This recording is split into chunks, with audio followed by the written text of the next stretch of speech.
Slavēts Jēzus Kristus! Nu, lūk, gads atkal ir apritējis, gads ir apkārt, un atkal ir mūsu, gribētos teikt, Katoļu baznīcas Gaismas pils, Rīgas augstākā reliģijas zinātņu institūta, Rārze katehēze. Un šodien mēs gribam ar jums dalīties, mums tāda ļoti plaša programma ir. Un mūsu tēma šodien ir arī ļoti interesanta, kuru mums, kā vienmēr brīnišķīgi pastāstīs Rārzi docētājs, priesteris Andris Ševels. Un tēma ir homo viator, cilvēks kā svētceļo, kā svētceļnieks, kā svētceļotājs. Un pārdomāsim, kas mūsu dzīves ceļu dara par svētceļojumu. Un tajā visā mums palīdzēs izcili mūziķi, arī kur ir ļoti cieši saistīti ar Rārzi, proti mūziķis Jānis Kurševs, Inga Svētiņa un Kristīne Tropiņa.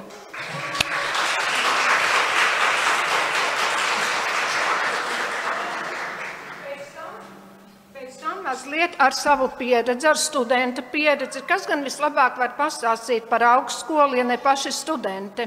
Dalīsies mūsu arī izcilnieki Raimonds un Santa. Un pēc tam mēs pavisam īsi prezentēsim mūsu arī institūtu. Mēs ne tikai runājam, bet mums arī darbi, ko parādīt. Mūsu Rārzes iestiprināšanas sakramenta grāmatiņa pat iznākusi liecinieks, kuru prezentēs arī māsa Diāna, galvenā autore. Viņa piebiedrosies. Labi, un tagad, lai kopīgi skan dziesma.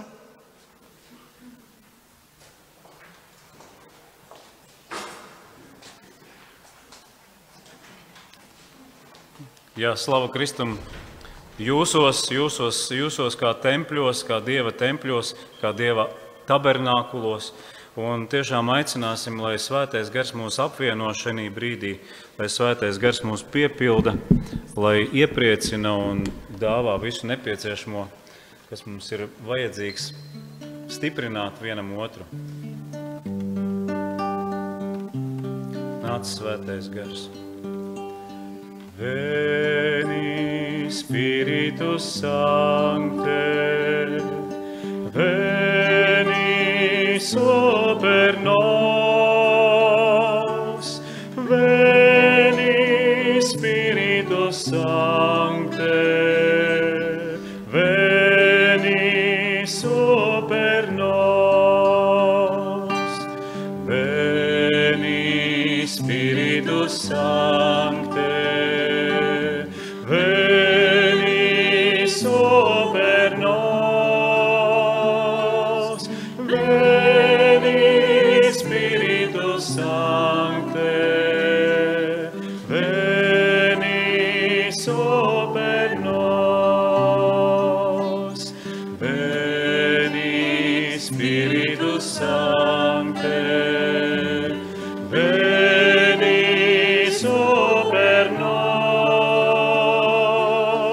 veni Spiritus Sancte, veni super nos. Nāc Svētais Gars, piepildī savu ticīgo sirdīs. Nāc Svētais Gars, mīlestības ugunī, iededz mūsos. Veni Spiritus Sancte, veni super nos, veni Spiritus Sancte, veni super nos. Nāc Dieva uguns, aizdedz mūs, nāc dzīvības avots, atveldzē mūs. Veni Spiritus Sancte, veni super nos, veni Spiritus Sancte, veni super nos, veni Spiritus Sancte, Kristus vārdā veni super nos, nāc kungs Jēzu, veni Spiritus Sancte, veni super nos.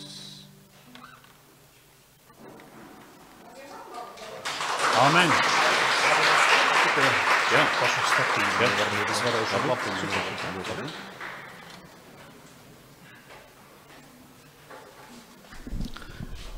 Lai ir slavēts Jēzus Kristus. Paldies katram no jums, ka jūs esat, jo daudzi arī garīdznieki teica, šodien uz katehēzi pirmdien neatnāks vairāk par 10 cilvēkiem, bet mums ir daudz vairāk nekā 10. Tāpēc ir prieks sveikt katru no jums, iesākšu ar vārdiem, lai ir slavēts Jēzus Kristus.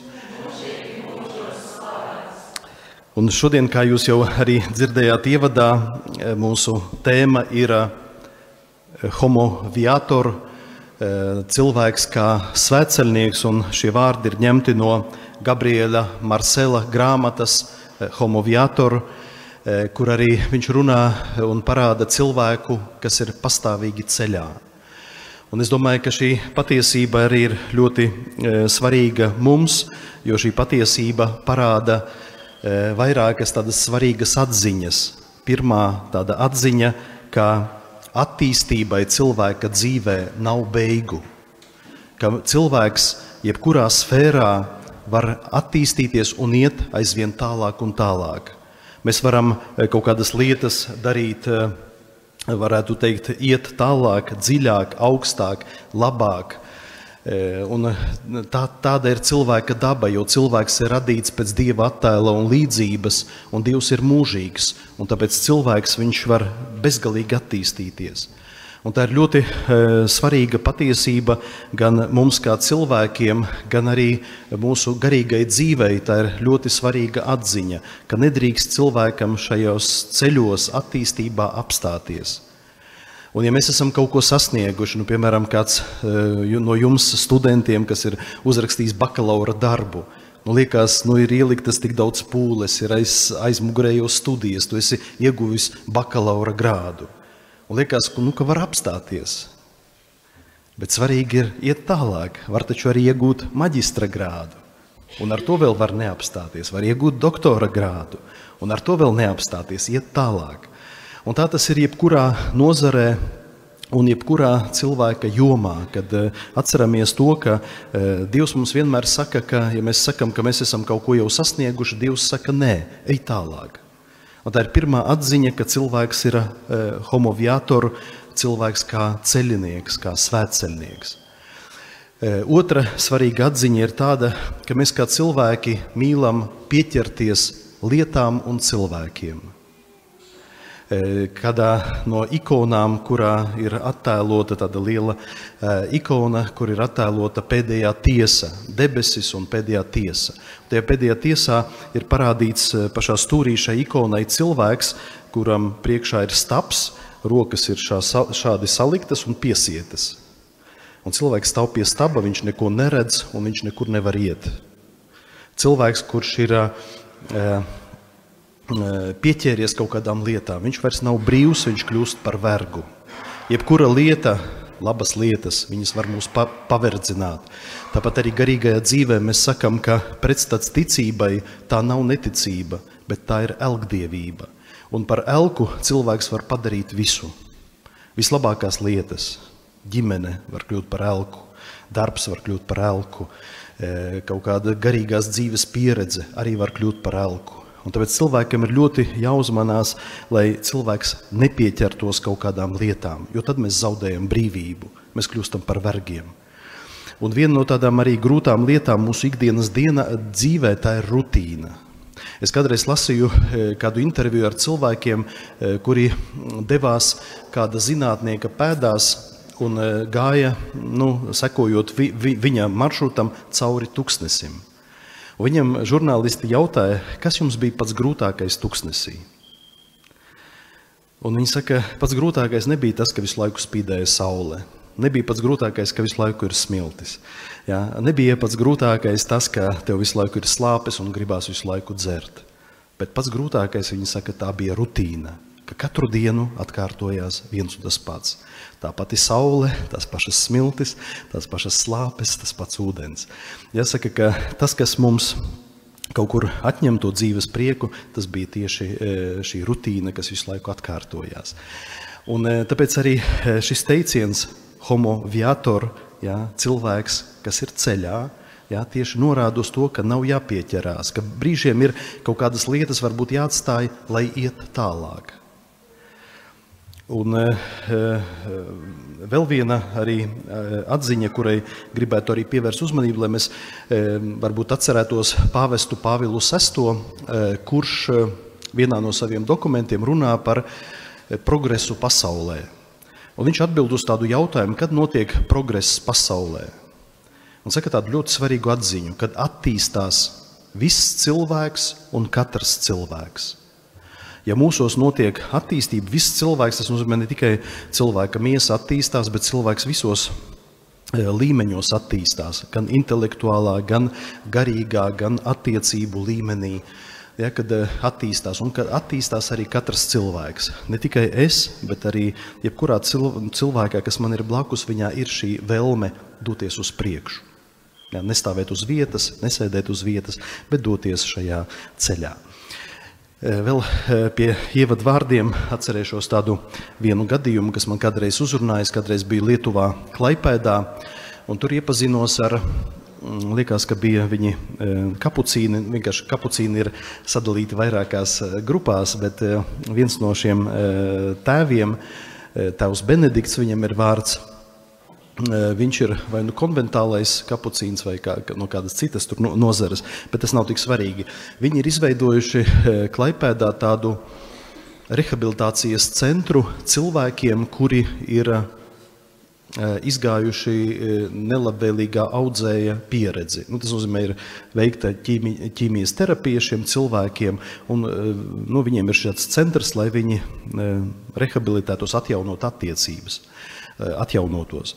Un šis tēvs Benedikts, kurš dibināja šo centru, viņš saka tā, ka šajā centrā mēs sarunu iesākam ar to, ka es uzdodu cilvēkam, kurš vēlas šajā centrā piedalīties, 5 jautājumus. Un šis cilvēks, ar kuru es sarunājos, viņam vajag tādā skalā no 0 līdz 10 parādīt, kādas ir viņa attiecības. Un saka, pirmais jautājums, ko es viņam uzdodu, kādas tev ir attiecības ar sevi? Ko tas nozīmē? Vai tu pieņem šo situāciju, šo slimību, kurā tu esi? Un visbiežāk saka, ka tie cilvēki, kas atnāk, saka, ka viņiem nav, viņi nepieņem ne sevi, ne savu slimību, ne to situāciju, kurā atrodas. Kad tajā skalā no 0 līdz 10 visbiežāk ir 0. Pēc tam tālāk, saka, es jautāju, kādas ir tavas attiecības ar tuvākajiem? Un visbiežāk, kad cilvēks ir slims, tad tuvinieki arī, protams, ir cilvēki, kuri tevi atbalsta, bet ir cilvēki, kuri par tevi aizmirst. Un bieži ir tā, ka šīs attiecības arī cilvēks, ja ir slims, tad viņš tā kā no pusapgrieziena jau var dusmīgs palikt, sadusmoties, sastrīdēties ar kādu. Un saka, ka visbiežāk tās attiecības ar otru cilvēku arī ir 0, skalā no 0 līdz 10. Pēc tam jautā šiem cilvēkam tālāk, kādas ir tavas attiecības ar Dievu. Un arī bieži, kad cilvēks nonāk tādā situācijā, viņš ir dusmīgs uz Dievu, domā, par ko Dievs man ir sodījis, ka es esmu saslimis, un arī šīs attiecības ar Dievu nav 0. Pēc tam tālāk, kādas ir tavas attiecības ar radīto pasauli? Vai tu spēj, paskatīties uz debesīm, vai tu spēj apbrīnot šo radīto pasauli. Bieži tad, kad cilvēkam ir problēmas ar veselību, viņš neko neredz. Viņš nespēja paskatīties un apbrīnot pasauli, jo ir kaut kur varbūt koncentrējies, ieslēdzies sevī. Un visbiežāk attiecības ir nulle. Un pēdējais ir attiecības ar materiālām lietām. Ja, kāda ir tava attieksme pret materiālām lietām? Protams, cilvēkam, kurš iziet kādai smagākai pieredzei, viņam mainās, varbūt vērtības viņa dzīvē. Cilvēks saprot, ka šīs materiālām vērtībām nav tik liela nozīme, kā varbūt kādreiz agrāk. Un viņš saka, ka visbiežāk ir tā, ka visās šajās 5 attiecībās cilvēks ir nulle līmenī. Viņš saka, paskatieties, cik daudz mums ir kopā jāizdara. Cik daudz mums kopā ir jāiet, lai tu veidot attiecības ar sevi, ar otru cilvēku, ar Dievu, ar dabu, ar materiālām vērtībām. Ka tas ir vesels ceļš. Un šajā centrā, kur es biju iepazinis arī, kad dažādākā veidā mēģina palīdzēt cilvēkam veidot attiecības ar sevi. Tur ir tāda istaba, kur ir klausās kaut kādu klasisku mūziku, sēž diezgan tādos ērti sagatavotos krēslos. Ir, lekcija divīna māca, kādā veidā lūgties ar svētajiem rakstiem, kā lasīt svētos rakstus, lai veidot attiecības ar Dievu. Pēc tam pat ir tādas vienkāršas lietas, kā sporta spēles tieši, lielais tenis, jā, vai galda tenis, kur spēlē vajadzīgs otrs cilvēks. Vai arī tur notiek dejas, jā, brauc cilvēki, labi dejotāji, kuri māca šos cilvēkus dejot, lai veidot attiecības ar otru cilvēku. Un tāpat arī šajā centrā ir ļoti skaists dārzs, kur ir ļoti, ļoti daudz, kāds 2000 rozes. Un katram no šiem cilvēkiem, kas iziet šo rehabilitāciju šajā centrā, viņam ir uzdevums rūpēties par 10 rozēm. Un arī šis tevs Benedikts saka, ja cilvēks iemācīsies apbrīnot rozi un redzēs, cik skaists ir šis zieds, tad viņš varēs aizdomāties par to, cik skaists ir tas, kas šo ziedu ir radījis, cik skaists ir Dievs. Ja, un tad tādā veidā cilvēks pamazām atjauno savas attiecības arī ar radīto pasauli, ar dabu, kas arī ir ļoti svarīgi. Ja, šeit arī šī pieredze vienkārši liek mums varbūt aizdomāties, kādos virzienos mums ir jādarbojās, lai mēs varētu attīstīties. Varbūt kādam no mums arī, ja uzdod šos 5 jautājumus, tad mēs arī varbūt teiktu, ka mums ir tur 1, 2, 3 šajā 10 baļu skalā, ja, šīs attiecības ar sevi, ar tuvāko, ar Dievu un ar radīto pasauli, ar materiālām vērtībām. Protams, kad sākotnēji domāju varbūt runāt par visām šīm attiecībām, bet laika nepietiks par katru no šīm attiecībām, var ļoti daudz runāt. Un tāpēc šodien gribēju tikai runāt par attiecību par sevi, uz sevi, jā, tātad par cilvēku kā homo viator, tātad cilvēku kā ceļinieku. Un pirmā tāda lieta, kas mums ir labi jāsaprot, kad mēs nekur nevaram aizbēgt no sevis. Cilvēks, ja sastrīdās, piemēram, vīrs sastrīdās ar sievu, tad var aiziet uz otru istabu, aizcirst durvis aiz sevis, ja, un pabūt vienam. Var aizbēgt no otra cilvēka, ieslēgties kaut kur istabā, bet no sevis to aizbēgt nevari. Un vienīgā lieta, vai vienīgais cilvēks, uz kuru mums ir ietekme, mēs nevaram mainīt otru cilvēku. Vienīgais, kuru mēs varam mainīt, tas esam mēs paši. Tikai es varu mainīt sevi.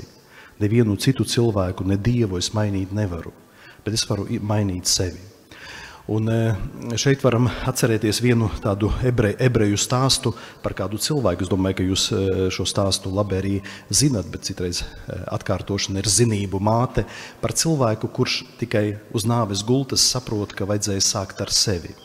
Ka šis cilvēks saka, ka sākotnēji viņš gribēja mainīt visu pasauli, bet pagāja kādi 10 gadi, un cilvēkam jau bija 30 gadu dzīves gadu, jā, viņš saprot, ka viņš pasauli nevar izmainīt. Pēc tam viņš domāja mainīt savu valsti, jā, un vēl 10 gadi paietu, arī valsti viņš savu nevar izmainīt. Pēc tam viņš domā, kad vajag mainīt savu pilsētu. Un ķerās pie pilsētas pārveidošanas, jā, bet arī pēc 10 gadiem nonāk pie secinājuma, ka viņš nevar izmainīt savu pilsētu. Pēc tam jau viņam ir kādi 70 gadi, un viņš domā, ka beidzot jāķerās pie ģimenes, vai ģimeni mainīt. Ja, un mēģina darīt visu iespējamo, lai mainītos ģimene. Un pēc tam, kad jau ir 80 gadi šim cilvēkam, viņš ir uz nāves gultas, viņām nāk apskaidrība. Es izdarīju lielu kļūdu. Es gribēju mainīt citus, bet man vajadzēja sākt ar sevi. Un tā ir patiesība, ka mēs varam mainīt, ietekme mums ir uz sevi. Un vislielākā atbildība, kuru mēs nesam, tā nav atbildība par citiem, bet vispirms atbildība par sevi. Mums jāuzņemās ir atbildība pašiem par sevi. Par to, lai mēs būtu cilvēki ceļā, lai mēs attīstītos, lai mēs pilnveidotos savā dzīvē, dažādās jomās. Un tā ir liela atbildība, kas gulstās uz katru no mums. Vēl gribētu jums pajautāt, ir tāds teiciens, ko jūs par viņu domājat? Izglāb pats sevi. Izglāb savu dvēseli. Tā. Kristīgs teiciens, kā jums šķiet, vai viņš ir pareizs šis teiciens? Izglāb savu dvēseli. Kā jums šķiet? Mēs dzirdam skaistus vārdus citreiz, ja? Bet šajā teicienā ir 3 teoloģiskas kļūdas. 3 vārdi, ja? Izglāb savu dvēseli. Pirmkārt, vārds izglāb. Cilvēks nevar izglābt pats sevi. Cilvēks ļaunuma grēka stāvoklī ir līdzīgs cilvēkam, kurš atrodas purvā, ir iegribis purvā. Un purvā tu sevi nevari aiz matiem izvilkt no purva. Jā, tev ir vajadzīgs kāds, kas tev nāks palīgā, kas tev pasniegs roku, pasniegs pagali vai kādu jostu vai striķi un tevi izvilks no purva. Tātad kristietībā mēs runājam, ka cilvēks nevar, mums nav jēdziena pašatpestīšana. Es nevaru sevi atpestīt. Es varu tikai šo atpestīšanu pieņemt, atpestīšanu, kuru dāvā Kristus. Tas ir pirmais vārds. Otrs – savu. Kristietībā nav tādas sapratnes par to, ka cilvēkam ir jārūpējas tikai par sevi. Konstitūcijā par baznīcu ir tāds teiciens, ka Dievam labpatika glābt cilvēkus nevis katru atsevišķi, bet cilvēkus glābt kopienā, kopā. Un šeit arī ir jāapzinās, ka mēs esam atbildīgi, protams, par sevi, bet arī atbildīgi esam par citiem, ka šī pestīšana skar visus cilvēkus. Un Bībele arī saka, ka Dievs grib glābt ikvienu cilvēku. Un mums, protams, sākotnēji mēs rūpējamies arī par to, lai paši ietu šo pestīšanas ceļu, bet otrs, lai palīdzētu citiem. Un kad runā dvēseli, ja, kad šie svētki, kurus mēs iesākam svinēt šodien vakarā, runā par to, ka pestīšanā ņem dalību ne tikai mūsu dvēsele, bet arī mūsu miesa, jo Marija tiek uzņemta debesīs ar miesu un dvēseli. Un arī mēs ticības apliecinājumā ticam miesas augšām celšanai, ja, kad pestīšanā, glābšanā ne tikai būs glābta mūsu dvēsele, bet arī tāpat mūsu miesa. Ja, tiks pārveidota līdzīga Kristus apskaidrotajai miesai. Tātad miesa, matērija, viņa arī piedalās pestīšanā. Tāpēc redzam, it kā mēs dzirdam teicienus, skaistus teicienus, izglāb savu dvēseli, bet šajā teicienā ir 3 teoloģiskas kļūdas. Un tāpēc citreiz ir svarīgi, varbūt par kaut kādām lietām pārdomājot, ieklausīties tajā, ko māca svētie raksti, ieklausīties tajā, ko māca baznīca. Un tagad būs pārtraukums, muzikāls pārtraukums, ja? Palūksim dziesmiņu, un pēc tam mēs turpināsim runāt par cilvēka vērtību.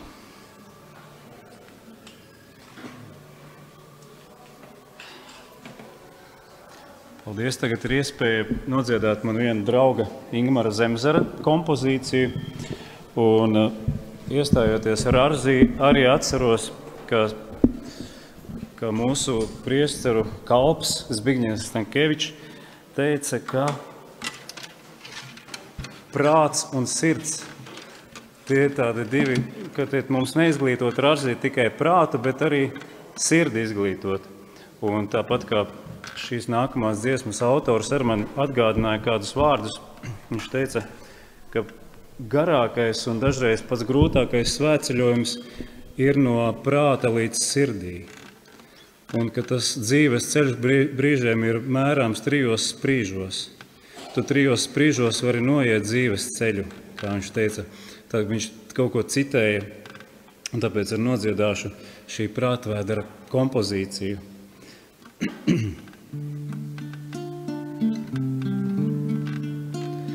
Gan droši dzīve izejam, bet eju daudzkārt krītam.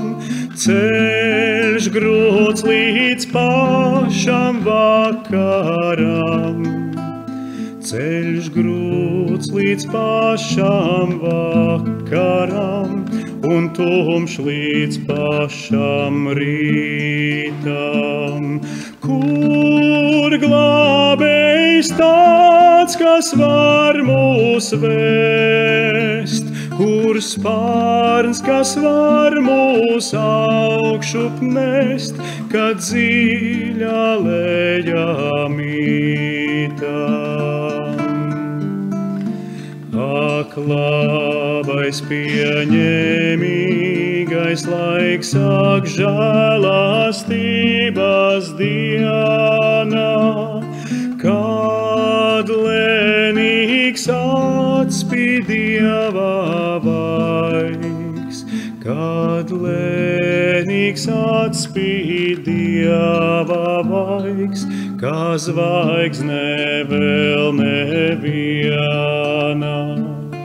Pats Tēvs pie rokas bērnu tver, tiem savas durvis vaļā ver, ko šķīra grēku sienā. Ak, Dieva dēls, ak, ļaužu prieks, kā teikt, lai tevi protu, tu Tava valstī valdinieks, tu Tava valstī valdinieks, kā nabaks tev lai dotu. Tik sirdī došu vainīgo, ņem šķīstī dziedē glābāto un dari sev par rotu. Ņem šķīstī dziedē glābāto un dari sev par rotu.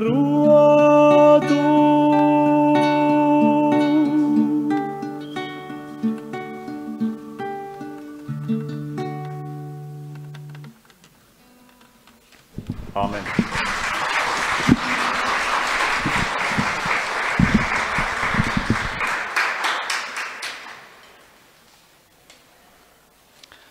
Paldies arī par šo atgādinājumu, ka tiešām visgarākais ceļš cilvēka dzīvē ir no prāta līdz sirdī. Un tāpēc arī Rarzi mums piedāvā ne tikai teoloģiju, bet praktisko teoloģiju, kas ir saistīta ar dzīvi. Ne tikai mācīties kaut kādas lietas abstraktas, bet šīs lietas viņas attiecās arī uz katra mūsu dzīvi. Un turpinot arī runāt par cilvēku kā homo viatoru, cilvēku, kas ir ceļinieks, cilvēku, kas ir ceļā. Nākošā atziņa, šī pirmā atziņa bija, ka es neesmu atbildīgs ne par vienu tik ļoti kā par sevi, un ka es nevaru mainīt nevienu citu, bet tikai sevi. Tad nākošā lieta, kas mums ir ļoti svarīga, tā ir atziņa, ka, ja es esmu šajā pasaulē, tad es esmu Dieva gribēts. Tas ir pierādījums tam, ka Dievs mani grib. Nevienmēr ir tā, ka varbūt vecāki grib bērnu, kad viņi ir pārsteigti, ka bērns ir parādījis pasaulē, viņu pieņem, viņu iemīl, bet nevienmēr varbūt šis bērns ir plānots un gribēts uzreiz. Bet neatkarīgi no tā, vai vecāki grib, vai kādi cilvēki ir tevi gribējuši vai nē, ir noteikti, ir ļoti svarīga šī patiesība, ka ja es esmu nācis šajā pasaulē, tad es esmu Dieva gribēts, ka Dievs man ir gribēja. Un citreiz ir pat tā, kad pārsteidzoši, ka arī, runājot arī kā priesterim ar vecākiem, un citreiz saka, ka vecāki ļoti izsargās, negrib bērnu un ļoti izsargās no bērna ieņemšanas, bet bērns piesakās, neskatoties uz kontracepcijas līdzekļiem, kurus viņi ir lietojuši. Jo tiešām tā ir šī ārkārtīgi svarīga patiesība, ka pieņem to, ka, ja mēs esam šajā pasaulē, mēs esam Dieva gribēti. Un ja pat pasaulē mūs nepieņem un nemīl, tad Dievs mūs grib un viņš mūs mīl. Un cilvēks ir vērtība Dieva acīs. Mēs neesam tukša vieta, mēs esam vērtība. Un to arī lasot svētos rakstus, mēs redzam, gan pravietis Isais ļoti skaisti to arī attēlo un runā, ka pat ja māte aizmirstu savu bērnu, kas ir, es nezinu, jābūt varbūt mammai tad slimai, lai aizmirst par savu bērnu, bet saka, pat ja māte aizmirstu tevi, es tevi nekad neaizmirsīšu, jo tu esi uzrakstīts, kā ir teikts, manās delnās. Un Kristus augšām cēlies, kad atnāk pie saviem mācekļiem, viņš viņiem parāda savas rokas, viņš ir augšām cēlies, bet viņam ir caurdotas rokas un sāns. Jēzus atstāja šīs rētas, kāpēc? Lai parādītu viņiem, cik vērtīgi viņi ir, cik vērtīgi mēs esam. Un šie vārdi pravieša Isaja labi izskaidrojās, kad mēs raugāmies uz Jēzus krustu. Pravietis Isais saka, tavs vārds ir uzrakstīts manās delnās. Un kad mēs skatāmies uz krustu, ka šis mūsu vārds ir ierakstīts Kristus delnās ar naglām, ar asinīm. Ja, tik cilvēks ir vērtīgs Dieva acīs. Un tā ir ārkārtīgi svarīga lieta, pie kuras agri vai vēlu cilvēkam ir jānonāk. Citam varbūt vieglāk ir tam ieticēt, citam izejot caur dzīves grūtai pieredzē, varbūt ir grūti tam ticēt. Man pašam ļoti patīk Marka evaņģēlijā 5. nodaļā ir vārdi pantā no 1 līdz 20, ja kāds gribētu izlasīt, tad Marka evaņģēlijas 5, 1 līdz 20. Tur ir apraksts par to, ka Jēzus atbrīvo kādu apsēsto cilvēku. Šis cilvēks bija ļaunā gara apsēsts un viņu gan mēģināja tur ar iekalt zelžos, gan citādi savaldīt, bet nevarēja. Un atnāca Jēzus un Jēzus viņam jautā, kāds ir tavs vārds? Tātad šim ļaunajam garam, kas mīt šajā cilvēkā, kāds ir tavs vārds? Viņš saka, mans vārds ir leģions. Leģions romiešu armijā bija 6000 karavīru. Es varētu teikt, ka, ja viņš saka, ka viņa vārds ir leģions, ka šajā cilvēkā mīt 6000 dēmonu. Un Jēzus nāk, lai viņu atbrīvot, un tad šie dēmoni arī lūdz, kad šeit ir cūku bars, 2000 cūku, ja, liec mums ieiet cūkās. Un kad šie dēmoni ieiet cūkās, tad uzreiz no kraujas viņi metās ūdenī un šīs cūkas noslīgs, 2000 cūkas. Un pēc tam, kad šis cilvēks ir atbrīvots no šī leģiona dēmonu, kad viņš atgriežas atpakaļ savā pilsētā un arī atnāk Jēzus šo pilsētu, tad vietēji iedzīvotāji ir apvainojušies uz Jēzu, ka šis cūku bars ir aizgājis bojā un viņi negrib, lai Jēzus ieietu viņu pilsētā. Bet šis fragments tieši parāda, ka cilvēks, ja, Dievam ir daudz vērtīgāks par kaut kādām citām materiālām lietām.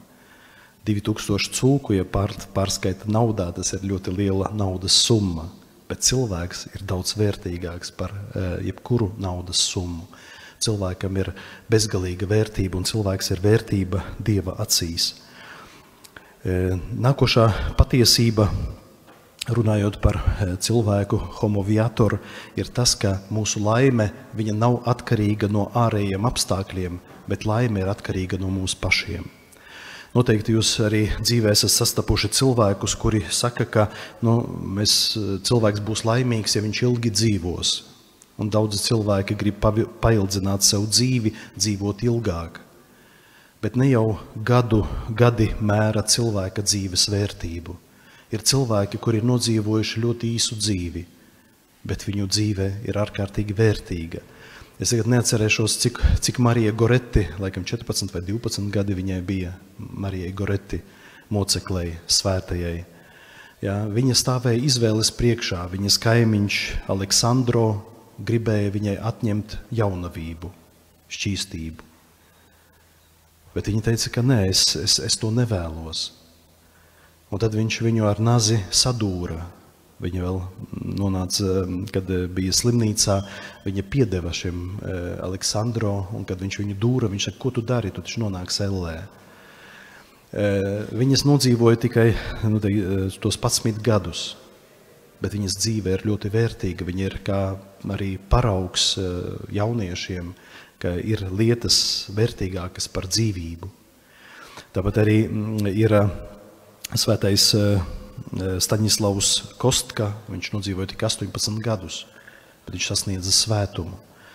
Es tagad neatcerēšos vārdu uzvārdu tam cilvēkam, bija stāsts par vienu garīdznieku priesteri, jezuītu tēvu, kurš aizbrauc uz Madagaskaru, lai tur rūpētos par spitālīgiem cilvēkiem. Un mēs saprotam, ka ja tu brauc pie spitālīgiem cilvēkiem, tad ir varbūtība liela, ka tu pats saslimsi.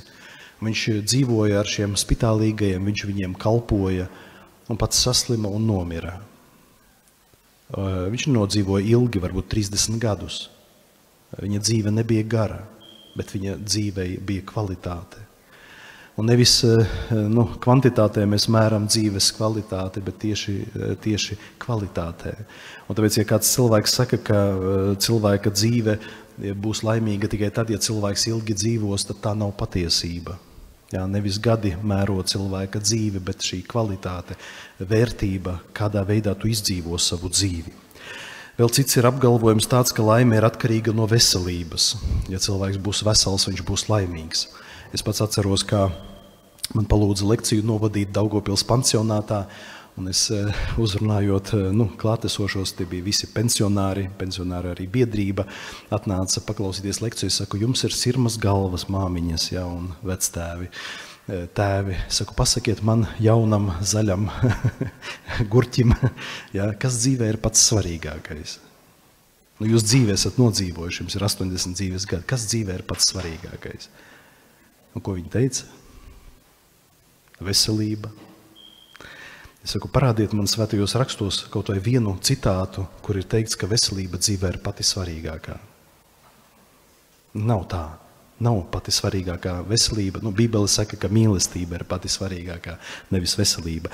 Bet šeit Latvijā drīz ieradīsies Niks Vujčič, nezinu arī kā latviski, laikam viņu var savādāk izrunā, poļi saka Vujčič, un viņš ir cilvēks, kurš piedzima bez rokām un kājām. Bet daudzi cilvēki, sastopoties ar šo cilvēku, kurš ir kroplis, ja, bez rokām, bez kājām, viņi gribētu būt tik laimīgi, kāds viņš ir. Lai gan mums ir rokas kājas, mēs neesam tik laimīgi, cik laimīgs ir šis cilvēks. Ka redzam, ka ne tikai ārējie apstākļi iespaido cilvēka laimi, bet tas atkarīgs ir no mums pašiem. Ja, ne jau veselība dara cilvēku dzīvi laimīgu. Es arī pazīstu Polijā vienu priesteri, profesoru, kurš pasniedza mums universitātē, un viņš saka, ka es katru dienu Dievam pateicos par 2 lietām. Es pateicos Dievam par aicinājumu uz priesterību, un es pateicos par to, ka es saslimu ar vēzi, ar nelabvēlīgu audzēju. Katru dienu es Dievam saku paldies par šīm 2 lietām. Viņš saka, viņš izgāja ķīmijas terapiju, ir vēzis uzvarēts, bet viņš saka, to brīvību, kuru es ieguvu, es pārvērtēju visu savu dzīvi, kad es biju, es saslimu, ja, es domāju, ka es drīz nomiršu, es pavisam savādāk paskatījos uz savu dzīvi, un man pamainījās pilnīgi vērtības. Un es ieguvu tik lielu brīvību, ja, kādu man neviens cits nevarētu dot. Un saka, tāpēc katru dienu es pateicos Dievam par aicinājumu uz priesterību un par slimību. Tad arī šie cilvēku apgalvojumi arī parāda, kad ne jau veselība ir laimes pamatā. Un vēl viens apgalvojums, ka ir cilvēki, kuri saka, ka laime ir atkarīga no bagātības. Ja es būtu bagāts, ja es būtu laimīgs. Bet ziniet, ka ir veikti tādi arī pētījumi cilvēkiem, kuri ir laimējuši loterijās. Ja, varbūt paši esat arī lasījuši šos varbūt pētījumus, ja, ir daudz tādi raksti, ka šie cilvēki visi ir nelaimīgi. Tie, kuri vinnēja miljonus loterijā, vai nu viņi ir kļuvuši narkomāni, ja, vai alkoholiķi, vai jau ir parādos. Līdz kaklam vai līdz galvai, pāri galvai parādos. Ja? Ka cilvēki it kā saņēma šo bagātību, bet šī bagātība nepadarīja viņus laimīgus. Pirms kādiem 10 gadiem man Daugavpilī palūdza vieni atbraukt pasvētīt māju. Māja ļoti glauna, 2 miljoni maksāja māja. Tā māja ir visa no marmora. Bet ziniet, ka es tur iegāju tajā mājā, svētīju to māju, šī māja ir ļoti augsta. Jā, tāpēc tur tikai tas vīrietis, saimnieks bija viņa ģimenē, es nezinu, kur viņam bija, jā, nebija vairāk neviena, bet varēja sajust tādu augstumu, ka tur nav tādas, nezinu, kādas mīlestības atmosfēras. Ne bagātībā ir cilvēka laime. Un tāpēc arī šī atziņa, ka mana laime nav atkarīga no ārējiem apstākļiem, bet no manis paša, jā, no manām izvēlēm, tā ir ļoti svarīga atziņa mūsu dzīvei. Nākošā lieta, psiholoģijā runā par asertivitāti. Asertivitāte nozīmē mācīties dzīvē pateikt nē. Iemācīties pateikt nē. Un, ja mēs atveram Bībeli, psalmu grāmatā ir 150 psalmi. Ja mēs lasām pirmo psalmu, ar ko iesākās pirmais psalms? Viņš iesākās ar tādiem vārdiem: svētīts, tas nozīmē laimīgs, kas nestaigā ļaundaru padomam, nestaigā grēcinieka ceļu, nesēž pļāpātāju pulkā, ļaundaru pulkā. Tātad šeit tiek runāts tā, ka laimīgs ir tas cilvēks, mums jau gribētos, lai psalmi iesāktos ar vārdiem, ka laimīgs ir tas, kurš mīl Dievu un mīl tuvāko. Bet psalmi iesākās tieši ar vārdu, ka laimīgs ir tas, kurš nedara, jā, tad neseko ļaundaru padomam, jā, nestaigā grēcinieku ceļu un nesēž zaimotāju pulkā. Tātad cilvēks, kurš kaut ko nedara, kurš prot pateikt savā dzīvē nē. Mums arī būtu jāizvērtē dzīve un arī jāpadomā, kas man nav jādara, lai tas, ko es daru, darīt labāk. Jo mums patiesībā problēma ir tāda, ka mēs neprotam atteikties no kaut kādām lietām. Mums ir jāizvērtē dzīve un jāmācās atteikties no tā, kas varbūt mūsos ir pārāk daudz dažādu lietu. Var gadīties arī tā, ka mēs pārāk daudz darām. Varbūt pārāk daudz cilvēka dzīvē ir tikšanos un nav laika pabūt pašam ar sevi. Varbūt cilvēks pārāk daudz klausās konferences, varbūt cilvēks pārāk daudz piedalās rekolekcijās, kas arī nav labi. Es atceros, kādreiz seminārā, aizejot pie garīgā tēva, es saku, es gribētu aizbraukt uz tādām un tādām rekolekcijām. Viņš saka, bet tu taču esi jau izgājis 7 dienu rekolekcijas. Vairāk gadā nevajadzētu tās rekolekcijas. Mums katru dienu bija sakopotības diena, 1 diena mēnesī rekolekcijām arī, jā, bet saka, ka ja tu pārāk daudz saēdīsies pat saldumus, tev slikti paliks. Un tāpat arī garīgajā dzīvē. Visur ir vajadzīgs mērs un jāmācās cilvēkam pateikt nē. Man ļoti grūti ir atteikt cilvēkiem, ja, pateikt nē. Citreiz ir tā, ka pa naktīm neguli, lai uzrakstītu kaut kādus rakstus, jo nemāki atteikt. Ja, bet kaitē pats savai veselībai.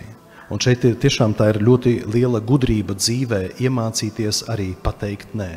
Un izvērtēt, pārdomāt savu dzīvi un redzēt, no kā man ir jāatsakās, lai tiešām tas, ko es daru, darīt vēl labāk.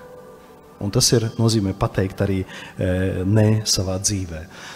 Noteikti esat dzirdējuši arī vai lasījuši mātes Terēzes vārdus, kur māte Terēze tādās pārdomās vēršās pie Dieva un Dievam saka, kungs Dievs, dod man pacietību.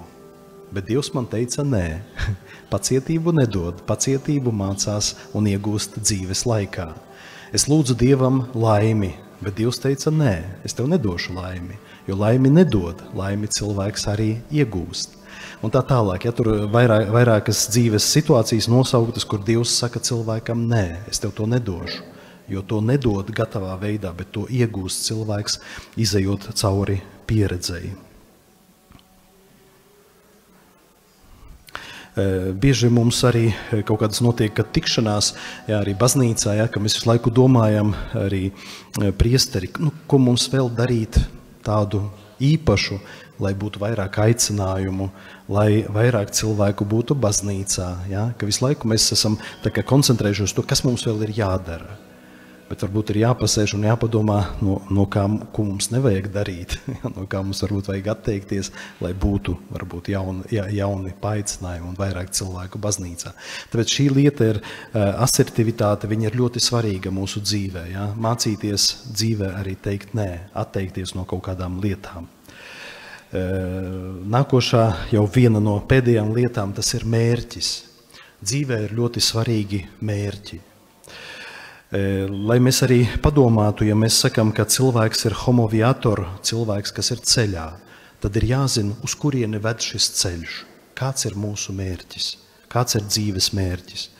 Piemēram, ja mēs šodien izietu tepat Aglonā pie bazilikas un sastaptu cilvēkus un pajautātu viņiem, sakiet, uz kurieni jūs ejat? Tad katrs no viņiem zinātu, uz kurieni viņš iet. Kāds iet uz misi, kāds ir gājis uz konferenci vai no konferences, kāds dodās pie Aglonas dievmātes, kāds dodās uz mājām, kāds varbūt iziet vienkārši pastaigāties, kāds iziet individuāli krustaceļu. Katrs zinātu, uz kurieni viņš iet un ko viņš vēlās darīt. Bet ja tiem pašiem cilvēkiem pajautātu, bet sakiet, kāds ir jūsu dzīves mērķis, uz kurieni jūs dodaties dzīvē? Daudzi cilvēki pateiktu, es nezinu, jo cilvēks nezina savas dzīves mērķi. Un kādā veidā mēs varam, pārdomājot par dzīves mērķi, kas mums ir jādara, kam būtu jāpievērš uzmanība, runājot arī par šo cilvēka dzīves mērķi, ka pievērst uzmanību darbiem. Nevis par ko mēs sapņojam, bet ko mēs darām. Kādi ir mūsu darbi. Ir tāds viens stāsts par diviem zēniem, dēliem. Mamma viņiem lūdza sakārtot savu istabu, diviem puišiem. Tad saka, ja jūs sakārtosiet istabu, es jums sagādāšu kādu pārsteigumu, es jums kaut ko uzdāvināšu. Mamma aizgāja kaut kur, un kad atgriezīsies, tad arī viņa atnesīs gan pārsteigumu šiem saviem dēliem, ja viņi izdarīs šo darbu. Un viņi apsēdās abi divi un tagad domā, ko mamma mums uzdāvinās? Kāds būs tas pārsteigums? Varbūt mums uzdāvinās tur vilciena celiņu ar vilcienu. Varbūt atnesīs vēl kaut kādas lietas. Varbūt saldumus uzdāvinās. Un tā viņi sēdēja un sarunājās savā starpā, ko mamma uzdāvinās, sapņoja. Ieslēdzās sapņi viņi, ko viņi gribētu. Mamma atnāk, saka, bērni, jūs neesat sakārtojuši istabu. Dāvanu nebūs. Tādā ziņā, ka viņi zaudēja to laiku sapņojot, bet nedarīja to, kas ir jādara. Un šeit ir arī šī lieta, ka mēs daudz sapņojam, bet maz darām. Ka var gadīties, ka mēs kaut ko plānojam, mēs kaut ko gribam. Piemēram, kāds grib iemācīties labi kādu svešvalodu. Un var sapņot, ka es pēc gada iemācīšos svešvalodu un neko nedarīt, nemācīties. Paši saprotam, ka mēs to tad neiemācīsimies. Nākošā lieta arī runājot par šiem mērķiem, ko es daru, kad neviens mani neredz, kad es esmu viens. Ka šeit arī caur to mēs varam arī labāk varbūt pazīt paši sevi. Ko es daru, kad mani neviens neredz, kad es esmu viens. Varbūt es esmu tāds ļoti zolīts, kārtīgs cilvēks citos, vakarā es urbinu degunu. Kad neviens neredz. Es varu teikt citiem cilvēkiem, ka man ļoti patīk klasiska mūzika, bet kad man ir brīvs laiks, es neklausos klasisku mūziku, bet kaut ko citu. Kad cilvēks ir ļoti labs farizejs bieži, mēs visi esam tādi aktieri. Ziniet, ka Kristus saka farizejiem, ka jūs esat liekuļi, tad šis grieķu vārds hipokrites nozīmē, pirmā nozīme ir aktieris. Liekulis, tāds divkosīgs, tas ir aktieris, kurš vienu, uz skatuves nospēlē savu lomu, noiet no skatuves un dzīvo citu dzīvi. Ka cilvēks ir arī aktieris bieži. Un lai mēs būtu patiesi, tad arī varam pavērot, padomāt, kā mēs, ko mēs darām, kad mēs esam vieni, kad mūs neviens neredz. Citreiz ir tā, pats esmu to pieredzējis, cik viegli var būt lūgties, ka tu lūdzies kopā ar citiem, kad citi tevi redz, tad tu vari un pusstundu palūgties, ja? Kad esi viens, tad citreiz pietiek ar 5 minūtēm. Es palūdzos un viss, bet kad citi redz, tad vieglāk lūgties. Un par to arī Kristus runā, ka saka, jūs lūdzaties, lai parādītos cilvēkiem, bet nevis, lai pagodinātu Dievu. Un tāpēc arī tas jautājums, ko es daru, kad neviens mani neredz, kad es esmu viens.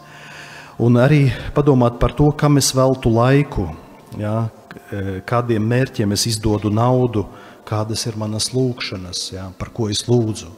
Tas arī palīdz varbūt cilvēkam labāk ieraudzīt sevi, ja, kam es veltu laiku, kas tas ir, ja, vai kam es izdodu naudu, kas man ir svarīgs dzīvē, par ko es lūdzos. Un citreiz arī ir kaut kādas lietas, par kurām varbūt ilgi ir jālūdzās. Mēs varam atcerēties arī svētās Monikas piemēru, ka Monika 17 gadus dienu un nakti lūdzās par sava dēla atgriešanos. 17 gadus. Un viņa izlūdza. Jā, un vēl pēdējā lieta, ka mūsu dzīvē, lai mēs būtu cilvēki kā ceļinieki, ir ļoti svarīga brīvība. Un tāpēc arī svētajos rakstos mēs arī lasām, ka Dievs vēlas, lai visi cilvēki tiktu pestīti un lai visi pazītu patiesību. Un Jāņa evaņģēlijā ir teikts, ka, ja mēs pazīsim patiesību, patiesība darīs mūs brīvus. Ja, ka patiesībā mēs iegūstam brīvību. Un runājot par brīvību, ir tādas 2 kategorijas brīvībai, ka cilvēks ir brīvs, lai nedarītu ļaunu, bet lai darītu labu. Tātad cilvēks ir brīvs ja, ka cilvēks var nedarīt ļaunu, var negrēkot, var no kaut kādām lietām arī atteikties, ja, bet tas viss kalpo kaut kam. Brīvība kalpo, lai cilvēks darītu labu, lai cilvēks mīlētu, lai cilvēks ticētu, ja, tam kalpo brīvība labajam. Pati brīvība nav, ja mēs runājam, kas ir svarīgāks, brīvība vai mīlestība. Jo jebkurā valstī ir brīvības pieminekļi. Tas nozīmē, ka parādīts, ka valstī svarīgākā vērtība ir brīvība, ja, lai būtu neatkarīga brīva valsts. Bet kristietībā krusts ir šī cilvēka pestīšanas zīme. Un krustā tiek parādīta mīlestība, ka brīvība viņa kalpo kaut kam. Brīvība kalpo mīlestībai. Un pašā noslēgumā gribu minēt Gabriela Marcela citātu no viņa šīs grāmatas Homo Viator. Un viņš saka, cilvēks, kurš apstātos, nebūtu vairs cilvēks. Ja, ka cilvēks, kurš apstātos savā attīstībā, vairs nebūtu cilvēks. Tad cilvēks ir Homo Viator, cilvēks ceļinieks, cilvēks, kas ir ceļā uz brīvību, uz patiesību. Paldies jums par uzmanību un par šo laiku, ko mēs pavadījām. Cerams, ka šīs arī pārdomas palīdzēs arī mums ielūkoties vairāk savā dzīvē. Un tagad būs muzikāls brīdis.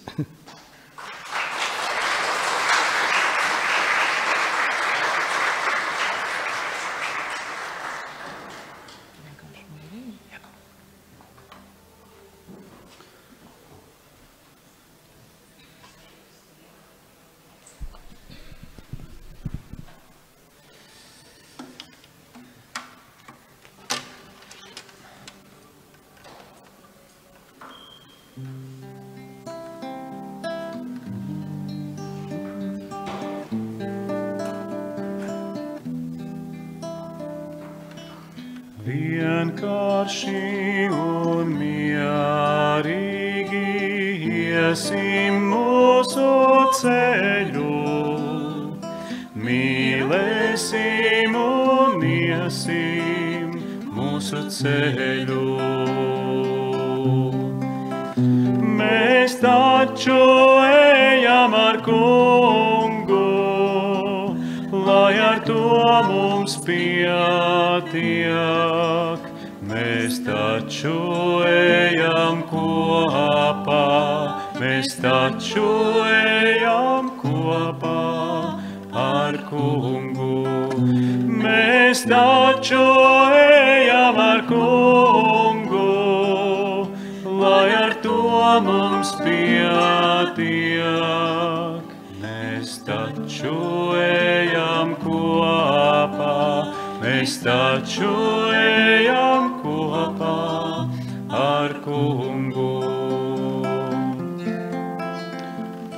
Vienkārši un mierīgi iesim mūsu ceļu, mīlēsim un iesim mūsu ceļu.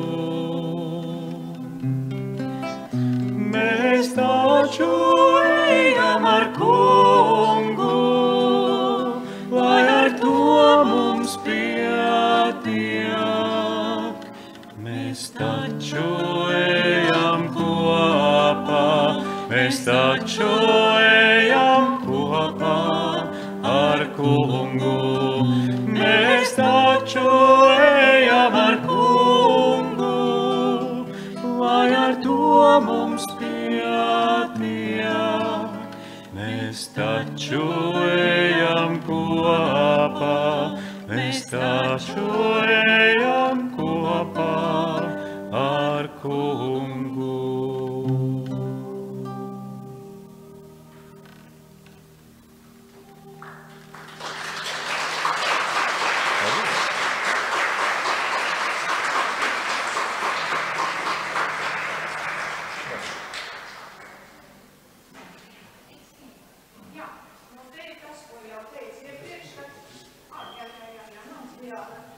Tagad ir tas, ko teicu, ka mēs ne tikai runājam, ne tikai dziedam, mēs arī darbus darām. Ja?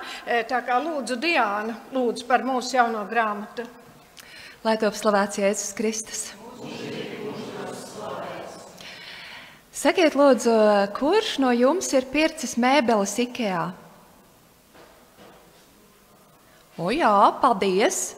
Un kad jūs viņas saliekat kopā, cik no jums izlasa instrukciju?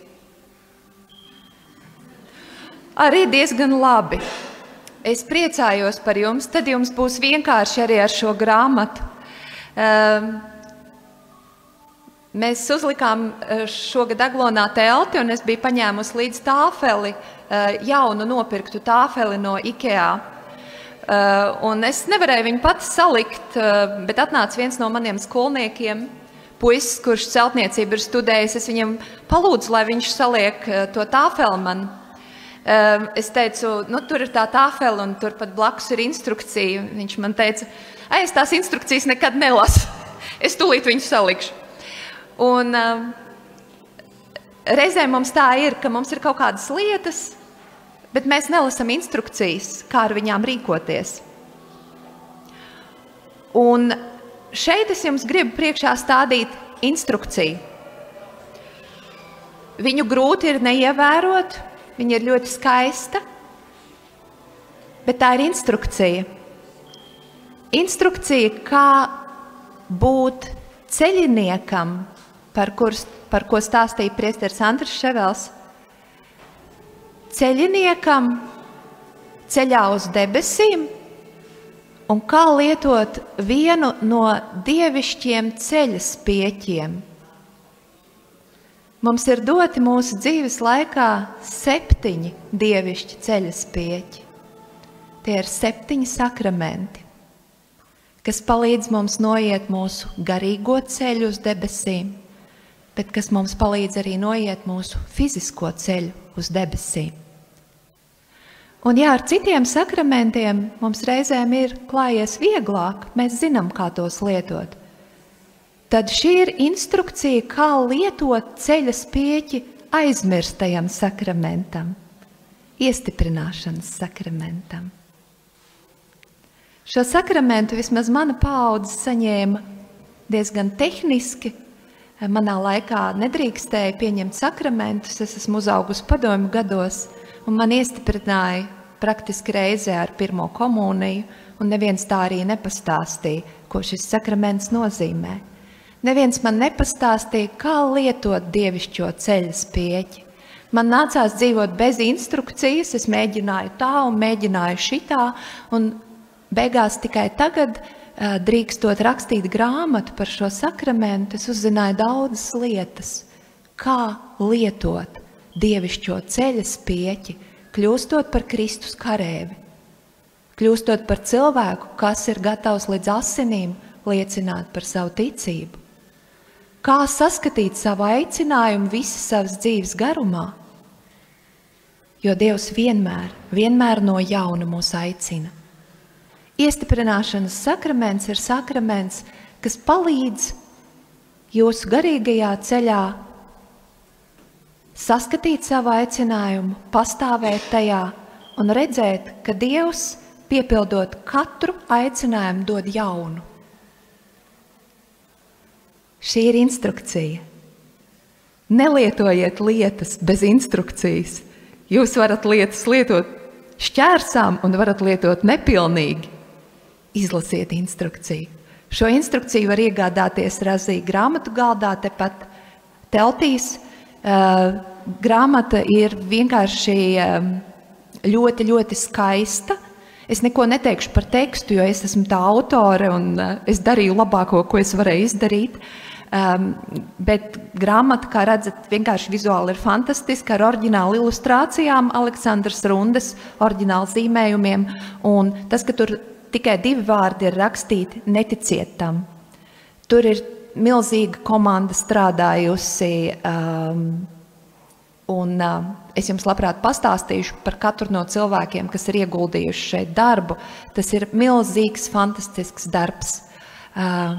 Tā ir neatkārtojama, brīnišķīga, dievišķā ceļa spieķa instrukcija. Lai izdodas!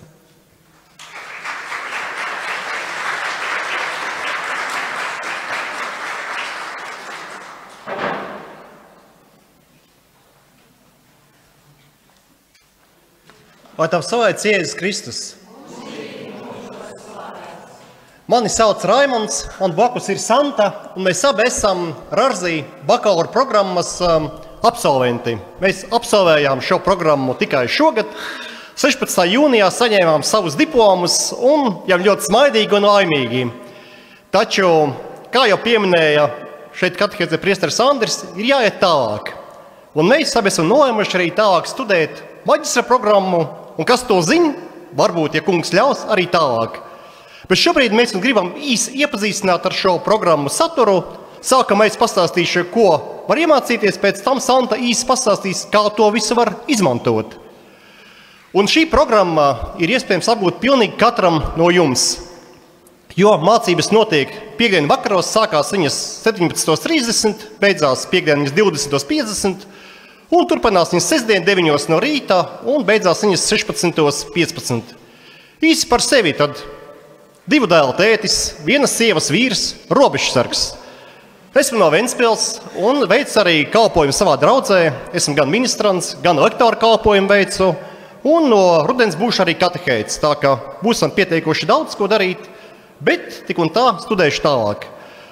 Pats pamats Rarzi programmai tai mūsu Rarzu bakalaura programmā. Viņa studija ilgums ir 3 gadi un 3 mēneši, un šo studiju laikā jūs apgūstat dažādas disciplīnas.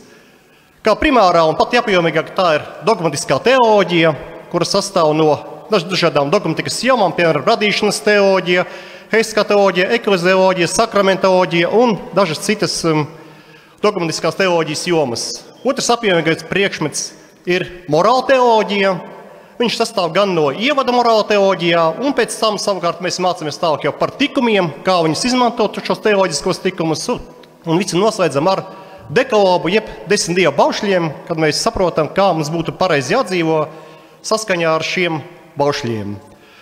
Ļoti apjomīgs priekšmets arī ir baznīcas vēsture un patroloģija, kas ļauj mums saprast, kā tad baznīca ir attīstīsies tālāk pēc tā, kad jaunu derību mēs noslēdzam apostoļu darbus. Tātad apostoļu darbi beidzās, savukārt tālāk ir šī baznīcas vēsture, un to izstudējot mēs saprotam, kā tad baznīca ir gājusi tālāk un kādi ceļi ir bijuši.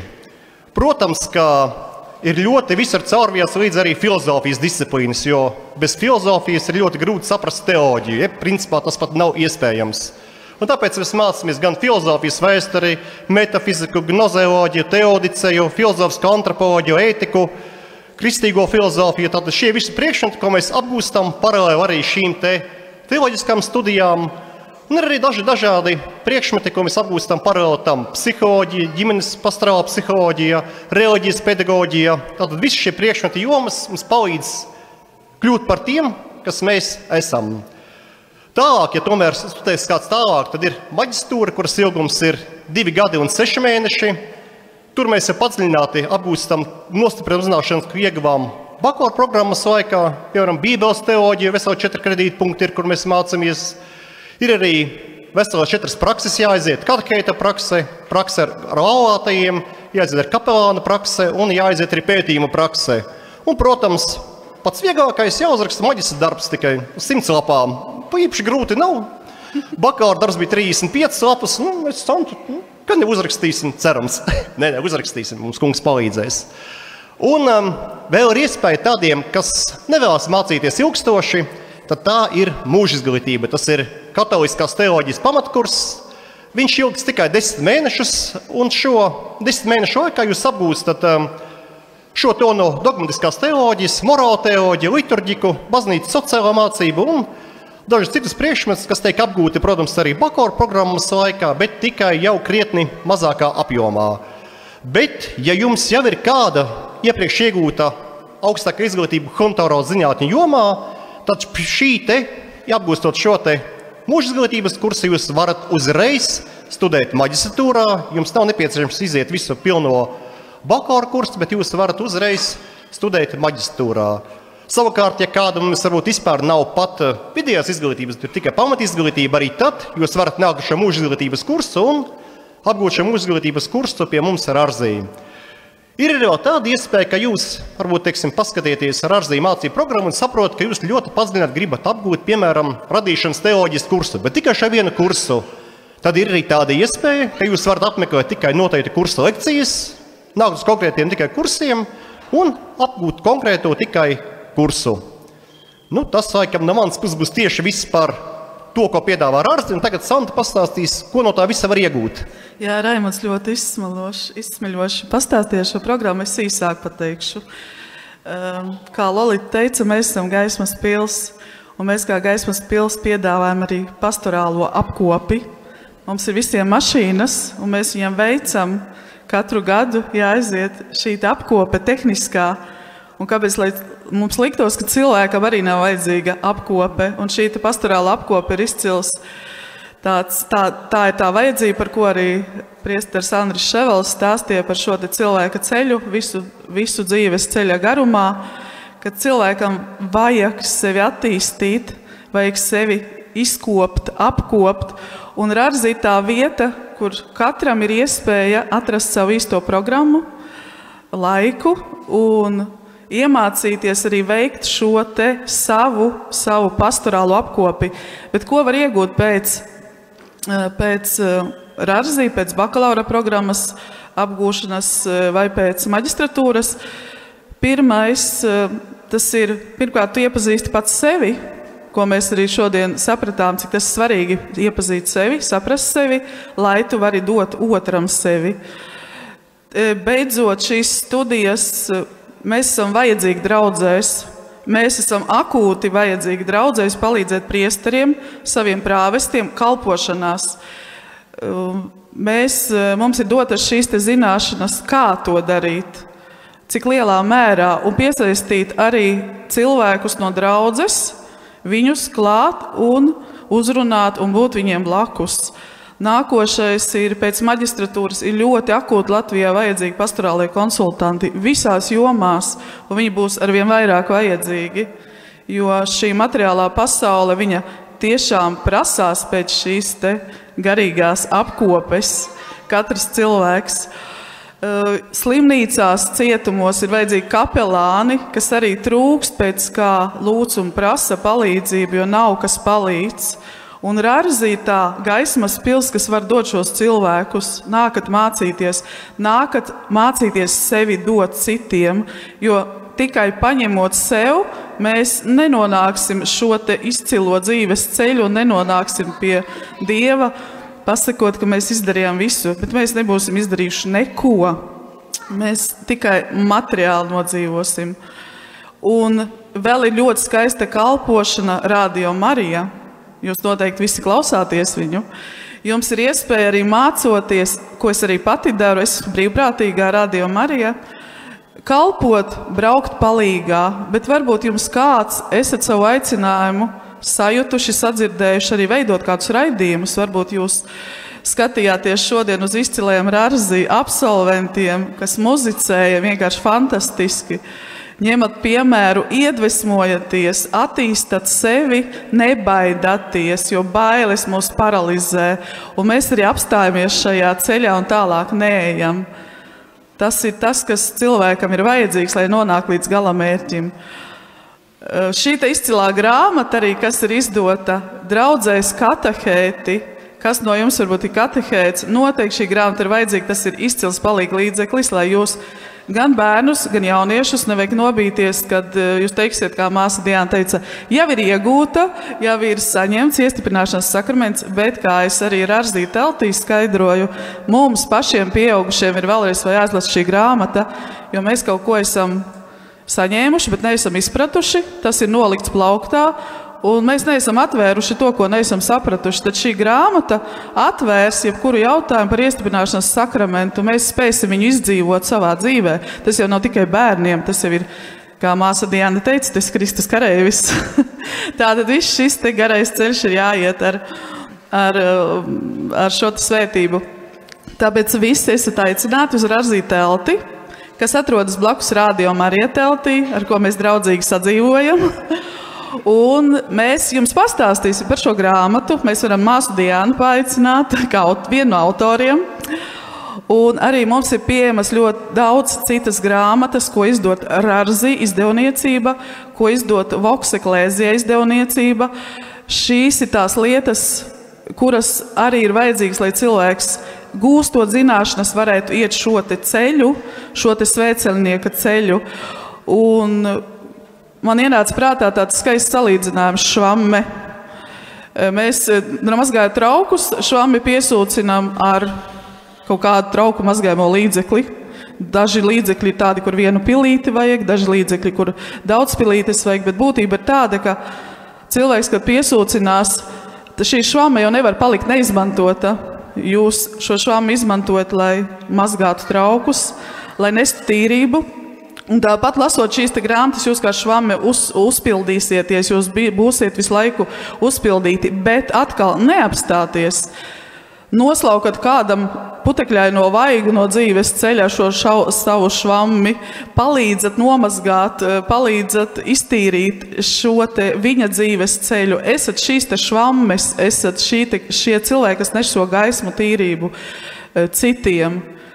Un tad jūs jutīsieties piepildīti. Un tas galvenais, ko mēs ieguvām pēc Rārzī absolvēšanas, pagaidām tikai pēc bakalaura, to, ko priesteris Andris Ševels teica, tā ir brīvība.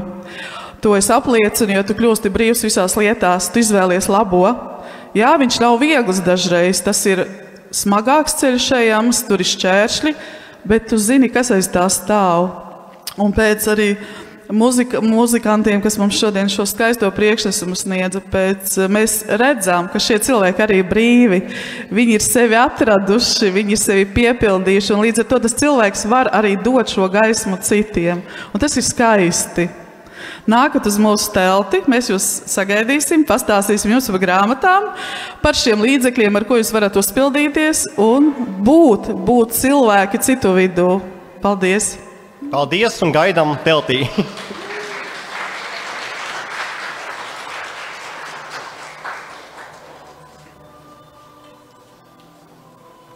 Jā, un dziesmas noteikti ir vajadzīgas, lai mēs trenētos un mācītos kopā ar eņģeļiem slavēt Dievu, slavēt mūsu radītāju, mūsu atpestītāju, mūsu svētdarītāju.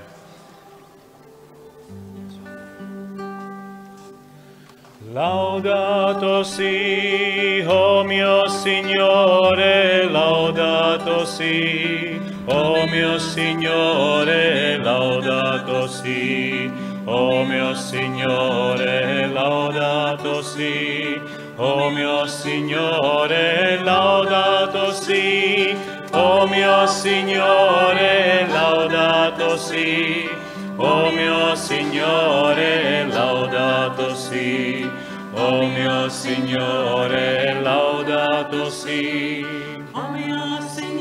Tevi teic visa pasaulē un slavē, teic par sauli un mēnesi un zvaigznēm, teic par jūru un visiem kontinentiem, teic un slavē, jo tu, kungs, esi tik brīnišķīgs.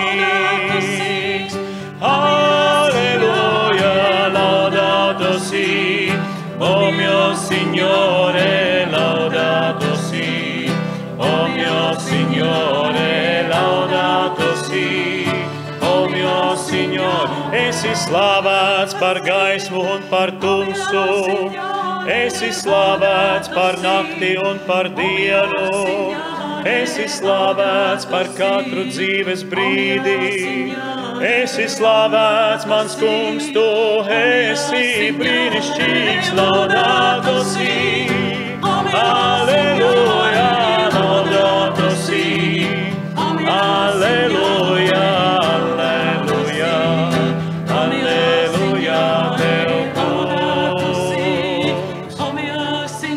Esi slavēts par varenajiem kalniem, esi slavēts par gleznainajām lejām, esi slavēts par šalcošajām jūrām, esi slavēts mans kungs, tu esi brīnišķīgs, laudato si, o mio Signore, laudato si, o mio Signore, laudato si, o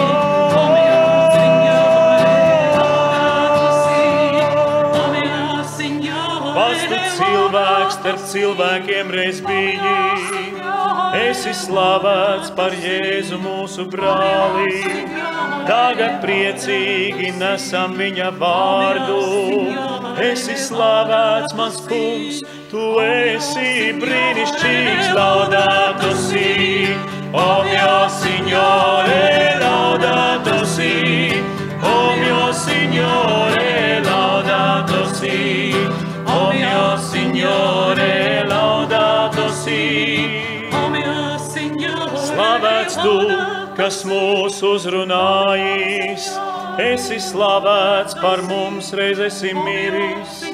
Slavēts tu, kas no nāves augšām cēlies, esi slavēts mans kungs, tu esi brīnišķīgs. Jēzu, Jēzu, mums atklājis tevu, laudato, laudato,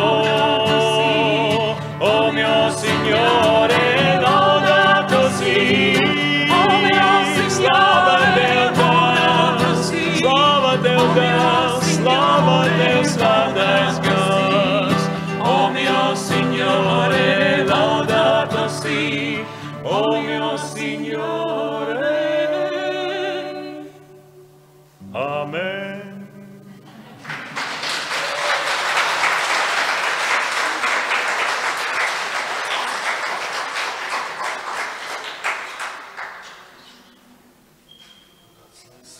Tā, jā, lai skrien ātri, bet es vēlreiz gribu pateikt paldies pirms jums, mīļie brāļi un māsas, visi viesi, kas esat šeit, ka jūs atnācāt.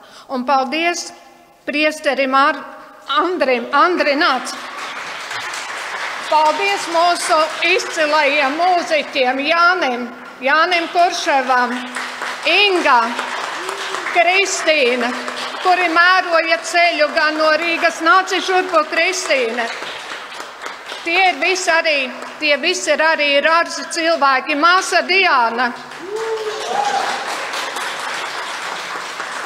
Un mūsu izcilnieki. Santa, Raimonds. Jā, un Liene, jūs nāksiet pieteikties uz studijām, jums noteikti būs darīšana ar Lieni, tā kā jau iepriekš jau iepazīstina. Un vēl Kristīna, viņiem mūsu absolventus. Jā, lūdzu, un Kristīna arī grib pateikt dažus vārdus. Klausoties uzrunas un kopīgu atmosfēru jūtot, es domāju, pateikšu, ka ir tādi dzīvi cilvēki, kas tās 30 un 100 lapuses ir uzrakstījuši, un ar viņiem viss ir kārtībā. Reiz kādam un nav nomiruši, ja? Nav nomiruši. Tas jebkurā gadījumā gaida mūs visus. Reiz kādam laulātam pārim, kurus uzlūkoja ar abrīnu, es jautāju, kā jūs tik skaisti dzīvojat kopā? Un viņi teica, katru gadu mēs viens otram sakām, vēl vienu gadu. Un tikko skatoties Rārzi bukletiņus un ieraugot, ka studiju maksa mēnesī lētākais variants ir 40 eiro mēnesī, es domāju, pat tiem, kuriem visi ļoti smalkie nosaukumi, kas beidzas ar loģija, iedveš tādu respektu, labākajā gadījumā, ja ne bailes, tad, ziniet, man ienāca prātā, bet varbūt pamēģiniet to vienu mēnesi, tos vienus 40 eiro. Kas tas ir? Tie ir 4 šampanieši tikai mēnesī. Un tad paskatīsieties, varbūt vēl vienu mēnesi.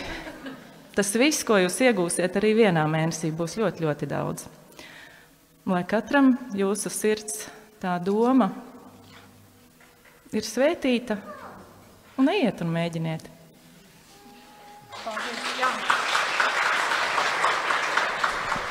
Un kopsumējot arī savu lekciju, gribu izteikt tādu domu vārdos, kad noteikti varbūt atceraties, ka kādreiz bibliotekās, Padomju Savienības laikā, bibliotekās uz sienām bija uzrakstīts, кто много читает, тот много знает. Bet viens no teologiem teica, es nepiekrītu šiem vārdiem. Viņš saka, ka daudz zina nevis tas, kas daudz lasa, bet tas, kurš daudz iet, kurš ir visu laiku ceļā. Ne tikai sēdēt, lasīt, bet būt kustībā, ja? Doties šajā ceļā, būt homo viator. To mēs arī jums visiem no sirds novēlam, katram no mums. Paldies! Jā, un tad uz soliem ir šīs te, tāds bukletiņš var mūsu Rārzi, to jūs droši ņemat, domājiet, pārdomājiet, jā, visu dzirdēto. Un es domāju, ka mēs varam pabeigt visu ar vēl vienu dziesmu. Un tad, lai tālāk, lai skaisti svētki visiem. Jā, noslēgsim ar vienu Rārzi absolventa, šīs manas kolēģes vīra kompozīciju, superhītu. Žēl, ka viņš, protams, labi, ka viņš šobrīd auklē bērnus un nevar pats dziedāt, bet labi, ka ir viņam sieva arī dziedošana spēlējuši, kura viņu šobrīd kolosāli aizstās. Un, Edgar, ja tu klausies mūsu radio, tev sveicieni. Jā!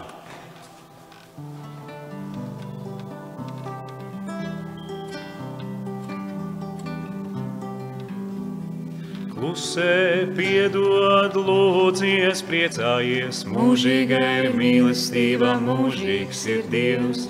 Esi pacietīgs, nesteidzies, paļaujies, mūžīga ir mīlestība, mūžīgs ir Dievs. Dievs tavu sirdi izmainīs, ja tu to viņam ļausi, mūžīga ir mīlestība, mūžīgs ir Dievs. Mūžīga ir mīlestība, mūžīgs ir Dievs, dzīve ir svētceļojums. Mūžīga ir mīlestība, mūžīgs ir Dievs, dzīve ir svētceļojums. Visi tagad drošāk un kopā, jā? Klusē, piedod, lūdzies, priecājies, mūžīga ir mīlestība, mūžīgs ir Dievs. Esi pacietīgs, nesteidzies, paļaujies, mūžīga ir mīlestība, mūžīgs ir Dievs. Dievs tavu sirdi izmainīs, ja tu to viņam ļausi, mūžīga ir mīlestība, mūžīgs ir Dievs. Mūžīga ir mīlestība, mūžīgs ir Dievs, dzīve ir svētceļojums. Mūžīgā ir mīlestība, mūžīgs ir Dievs, dzīve ir svētceļojums. Mūžīgā ir mīlestība, mūžīgs ir Dievs, dzīve ir svētceļojums. Mūžīgā ir mīlestība, mūžīgs ir Dievs, dzīve ir svētceļojums. Maniem vārdiem noslēdzot, no prāta līdz sirdī.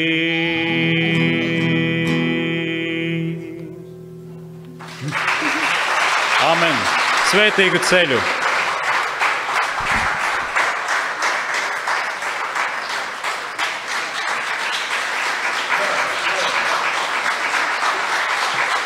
Nu, tad vēlreiz, jūt, ka jums gribat iemācīties līdz galam viņam. Klusē, piedod, lūdzies, priecājies, mūžīga ir mīlestība, mūžīgs ir Dievs. Esi pacietīgs, nesteidzies, paļaujies, mūžīga ir mīlestība, mūžīgs ir Dievs. Dievs tavu sirdī izmainīs, ja tu to viņam ļausi.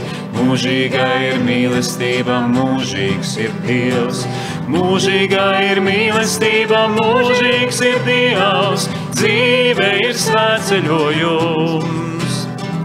Mūžīga ir mīlestība, mūžīgs ir Dievs. Dzīve ir svētceļojums. Vienmēr klusē, piedod, lūdzies, priecājies, mūžīga ir mīlestība, mūžīgs ir Dievs. Esi pacietīgs, nesteidzies, paļaujies, mūžīga ir mīlestība, mūžīgs ir Dievs. Dievs tavu sirdi izmainīs, ja tu to viņam ļausi. Mūžīga ir mīlestība, mūžīgs ir Dievs. Mūžīga ir mīlestība, mūžīgs ir Dievs. Dzīve ir svētceļojums. Mūžīgā ir mīlestība, mūžīgs ir Dievs. Dzīve ir svētceļojums. Jā, mūžīgā ir mīlestība, mūžīgs ir Dievs. Dzīve ir svētceļojums. Mūžīgā ir mīlestība, mūžīgs ir Dievs. Dzīve ir svētceļojums. Jēzu Kristu ceļā, patiesībā un dzīvībā. Āmen ar vien.